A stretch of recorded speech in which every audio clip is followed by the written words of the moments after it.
Меня зовут Ибаженова Ольга Николаевна. Я родилась в деревне Гажакерас Усть-Илимского района в 1992 году. Сейчас мне 30 лет. Стихи я начала писать благодаря Летнему университету юных филологов, который организует Союз писателей совместно с обществом Матиаса Кастрена. Я училась в гимназии искусств, помню, и Лидия Яковлевна Зварич, наш учитель комязыка, комлитературы, предложила нам поучаствовать в Летнем университете. И нам повезло, что нас отобрали в этот университет. И семинар у нас вел народный поэт Республики Коми Владимир Васильевич Тимин.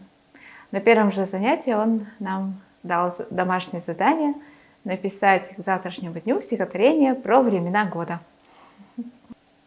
Мне понравилось писать стихи, потому что все время что-то открываешь в себе, может быть, в своей судьбе или в окружающем мире, то, что раньше не замечал.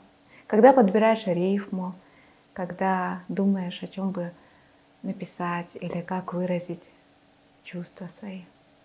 После окончания гимназии искусств я поступила в Сыктывкарский государственный университет на кафедру комфилологии.